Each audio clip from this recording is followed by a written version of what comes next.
Got this JTM 60 in for surface repair. It's a PCB amp from the 90s that's tube with some solid state channel switching stuff and diodes in the clipping circuit on the dirty channel. And 15 inch speaker and a crazy build style. The tubes are horizontal and just letting heat burn right into the vented chassis, and this amp kind of smells like something's burning. And there's also some weirdness in the channel switching, the classic bacon frying sounds we get with the leaky capacitors, and the channel switching circuit doesn't work right. There's a little bit of weirdness. You have to wiggle the input jack to get it to switch into the clean channel, and it wants to default to the drive channel. So we'll get into this. I'm not sure if I'm going to actually tackle all the problems. It may not be worth it for this amp that's maybe selling for 500 bucks. But see if I can see what I can do. PCB amps tend to be nightmares to work on and just take a lot more time than it would be to be worth it to keep this amp running. But it's a repeat customer, so we'll see what I can do for him. Got it out of the cabinet, and this is every amp tech's worst nightmare. PCB construction, boards, board mounted pots, so you can't get to anything on the underside of the board without taking literally everything apart. Design definitely to be easy to put together. The soldering and component stuff was all automated, and then they had the finished circuit boards with all the components on them, and they just pop them in the chassis and then use these quick connect wires, tab A slot B kind of construction for mass production, but not the most serviceable or reliable. Bad solder joints are common. This one has come on, focus, has one right at the IEC mains connection. I did a quick fix here, just snipped the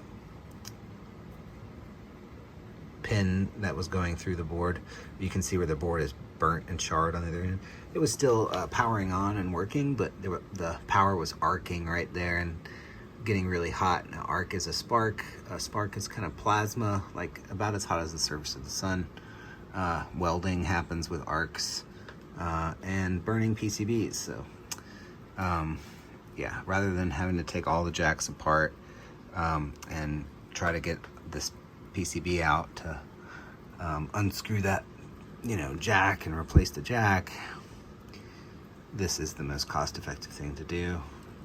To get into these amps and start trying to fix things by taking it apart, oftentimes you break a lot more things along the way, and it just becomes a nightmare. So doing this for a friend who has already brought in a vintage amp, and this one didn't need much, really just that short or bad solder connection and a couple bad solder connections on the jack that I could reach from the side. So got it working again, and probably not gonna work on any PCB amps in the future. So we got the modern PCB construction in use by all of the big names and people that are hitting price points and doing mass production and using automated machines to populate the boards, and then assembly is just tab A slot B kind of stuff, but it's not serviceable. Can't really go in and change one part since it's all soldered to the board. You have to take large sections apart versus like a vintage style construction or a boutique style construction where it's hand wired.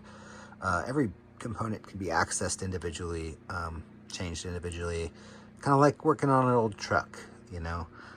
It's just there's space in there to get to one wire at a time, and the whole circuit, it's not on a single plane. It's not a thin sheet of copper adhered to a surface. The wires are taking 3D paths through the chassis.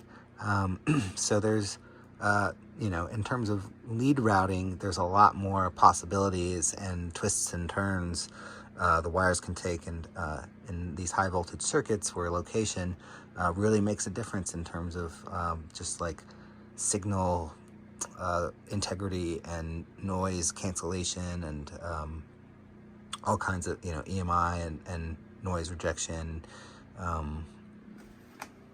So vintage style or boutique construction, modern style mass produced landfill fodder.